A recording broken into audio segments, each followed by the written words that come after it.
Now we shall begin and answer questions 1 to 5.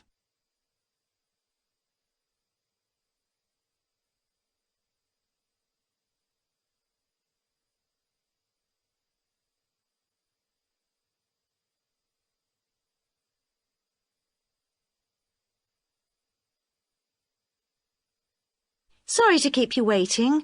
Well, firstly, let me give you this booklet. It tells you a bit more about the school, the courses, and the social activities we offer. Now, on the first page, there's an outline of this morning's activities. There, you see. The programme starts at 10 o'clock. Try not to be late, as it's a very full day. At 10 o'clock, all the new students will gather in the main hall to meet the principal and the rest of the staff. In fact, you spend most of the morning in the main hall. Where's that? I'll show you in a minute. Just let me quickly run through this morning's events first, and then I'll explain how to get there. Yes, OK. Right, where were we?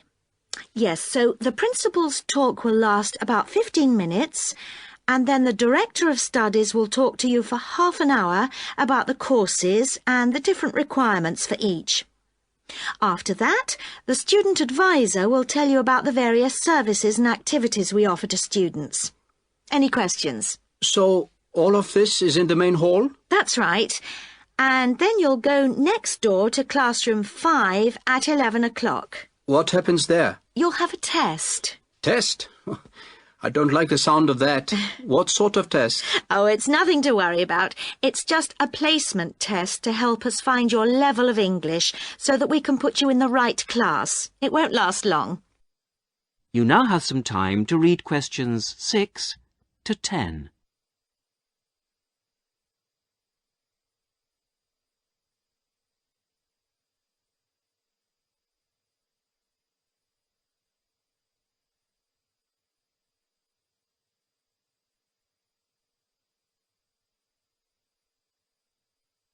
But how do I find the main hall? Right. If you look on the back of the booklet I gave you, you'll see a map of the school. Let me show you. Look, you came in through the main entrance here, and now we're here at reception. Now, to get to the main hall, you walk on to the end of this corridor in front of you, and then you turn left. Walk along past the language laboratory and then past the library, which is next to the language lab on the same side, and facing you is the main hall at the end of the corridor. You can't miss it. So it's next to the library, in fact? Yes, that's right. I should be able to find that. And do you have a computer laboratory? Yes, we do. Could you tell me where that is? Certainly, yes. You go down to the end of this corridor again, but this time don't turn left, turn right, away from the main hall.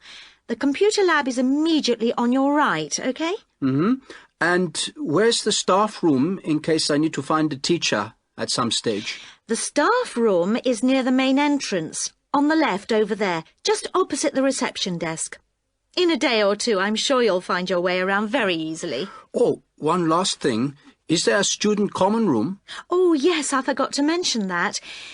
It's this area here, very close to where we are now, to the right of the reception desk as you come in the main entrance. There's tea and coffee facilities there. Great. Thank you very much. You're welcome. That is the end of Section 1. Section 2. First, you have some time to look at questions 11 to 15.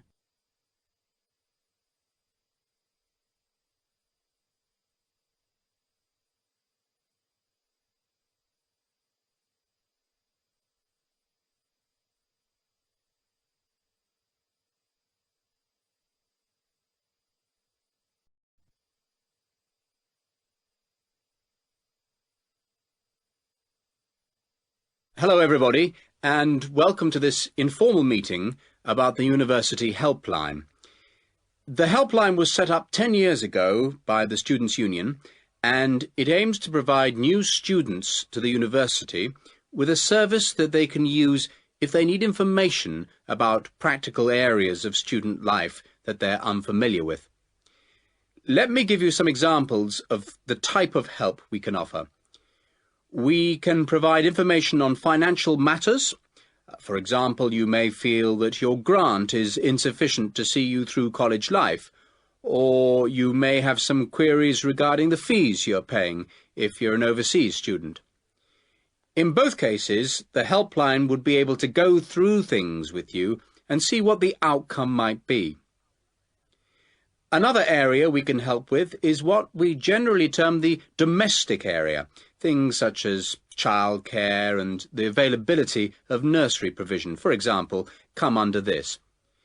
Then there's academic issues that may arise while you're in the early stages of your course that you may not know what to do about. You may wish to know more about essay deadlines, for example, or how to use the library. There are all kinds of questions you will find yourself asking and not knowing where to get quick answers from. The helpline would be able to provide these.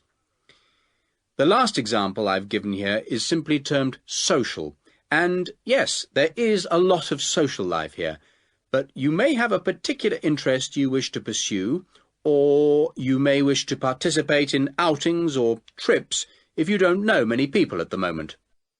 Before you hear the rest of the talk, you have some time to look at questions 16 to 20.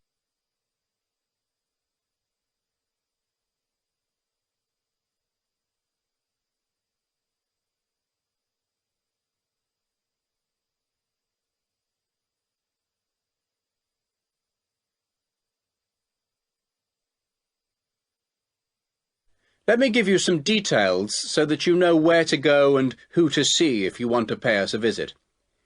Generally, you'll see our helpline officer, Jackie KOUACHI. That's K-O-U-A-C-H-I. Jackie is a full-time employee of the Student Union, and she works in the Student Welfare Office. That's the office that deals with all matters related to student welfare, and it's located at 13 Marshall Road. I have some maps here for those of you who haven't been there yet. If you wish to ring the office, the number is 326-9940. That's 326-9940. The office is open between 9:30 and 6 o'clock on weekdays and from 10 to 4 on Saturdays. And there'll be somebody there, usually Jackie or myself, between those times. If you want to make an appointment, you can phone or call at the office in person. Please note that it may not be possible for anyone to see you straight away, particularly if it's a busy time, lunchtime for example, and you may have to go on the waiting list and then come back later. Well, enough from me. Any questions? That is the end of Section 2. Section 3. First look at questions 21 to 24.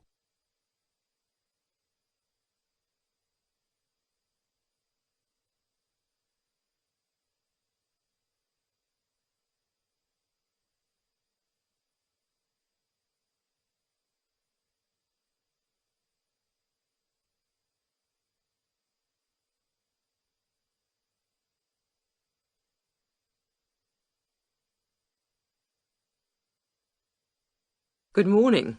Good morning. Morning. So, we've looked at various aspects of staff selection this term, and I think by now you should be beginning to see how much more there is to it than just putting applicants through a short interview or asking the right questions. Yeah. So, I think you should be ready for today's tutorial on matching the person to the job. We're going to talk today about the importance of choosing that all-round right person. Right, so we have to put ourselves into the role of the manager or supervisor. Yes, and then we're going to imagine how different applicants would fit into the team or group they have to work with. We'll look at some examples later. It's just theoretical at the moment. Yes.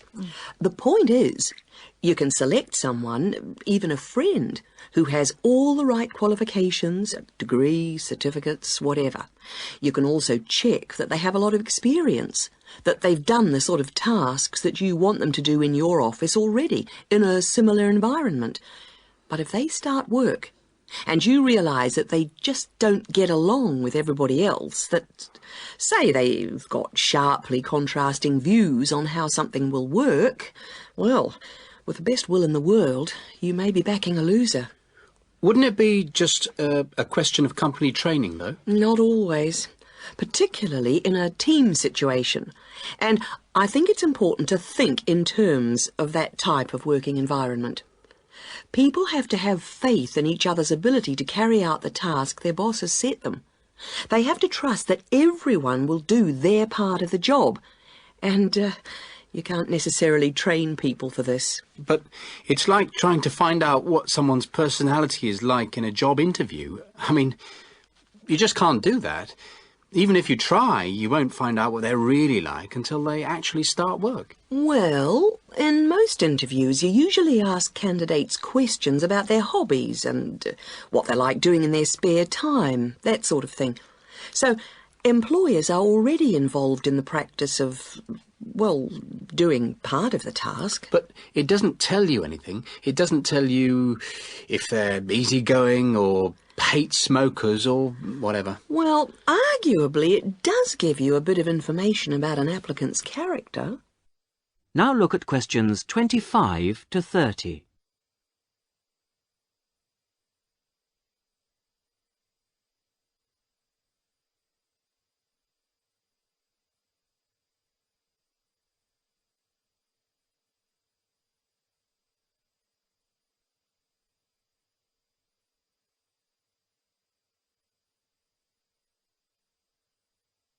Well, arguably it does give you a bit of information about an applicant's character, but also more and more employers around the world are making use of what are called personality questionnaires to help them select new staff. And What's it called? A personality questionnaire. They have to be filled out by the candidates sometime during the selection procedure, often just before an interview. The idea is actually quite old. Apparently they were used by the ancient Chinese for picking out clerks and civil servants, and then later they were used by the military to put people in appropriate areas of work. They've gained a lot of ground since then, and there are about 80,000 different tests available now, and almost 2/3 of the large employers use them. Which makes you think that there must be something in them. That's right. They ask the sort of questions that you might expect, like, do you like working under pressure, or are you good at keeping deadlines? And what if people can see through them and just write what they think the employer wants to see? Well, that's always a possibility. I mean, it's human nature to lie, isn't it? Well, that's the point. Apparently it isn't. These tests are compiled by experts, and they believe that the answers can provide a few simple indicators as to roughly the type of person that you are, that people will generally be truthful in that situation. And then you can go some way towards finding out whether someone's, say, forward-looking, a go-ahead type of person, or resistant to change. Yes, and there are all kinds of other methods which... That is the end of section 3. Section 4. First, you have some time to read questions 31 to 34.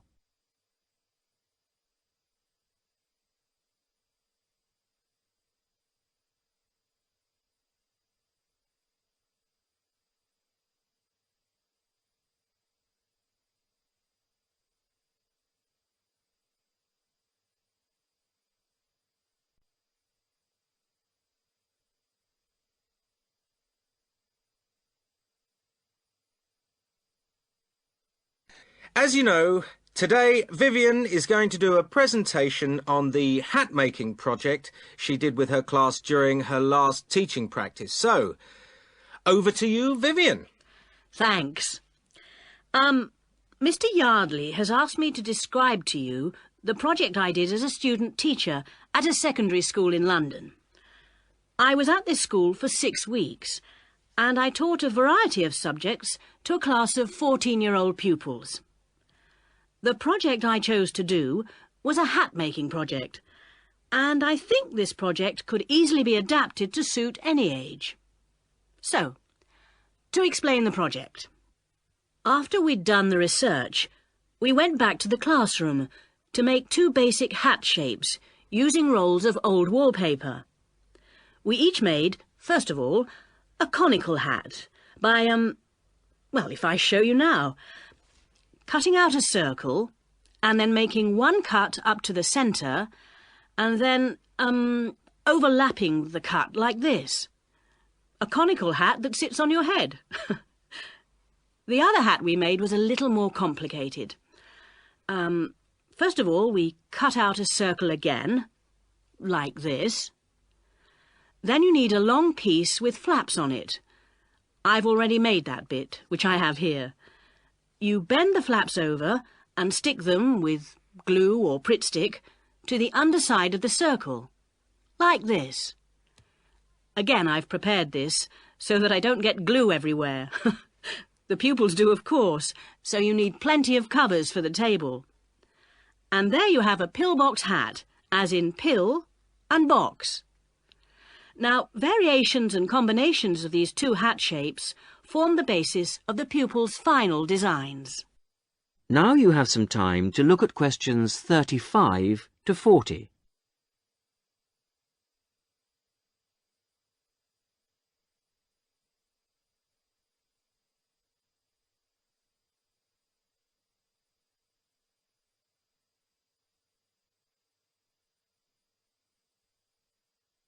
The next stage of the project was the design phase, and this involved, first of all, using their pages of research to draw a design of their hat on paper. That's the easy part. They then had to translate their two-dimensional design into a form to fit their head. I encouraged them to make a small-scale, three-dimensional hat first, so that they could experiment with how to achieve the form they required. And I imposed certain constraints on them to keep things simple. For example, they had to use paper, not card. Paper is more pliable and easier to handle. They also had to limit their colours to white, grey or brown shades of paper, which reflected the colours of the buildings they were using as a model for their hats. And they had to make sure their glue didn't show. Well, it was very enjoyable. And just to give you an idea of what they produced, I brought along 3 hats to show you. This one here is based on a circular stairway in an old building in London. It uses 3 pillbox hats, one on top of the other. This was designed by Teresa. Here's another one that has a simple strip going round the base of the hat, but has then gone on to add strips of paper that come out from the base and that meet at the top of the hat, rather like a crown, making a fairly tall hat. This was made by Muriel. And lastly, there's a combination of the pillbox or single strip around the base and then the conical hat shape on top to form a castle turret. This was made by Fabrice. And there are many more that I could have brought. Thank you, Vivian. That was most interesting. Now, what we can learn from this is that... That is the end of section 4. You will now have half a minute to check your answers. That is the end of the listening test. In the IELTS test, you would now have 10 minutes to transfer your answers to the listening answer sheet.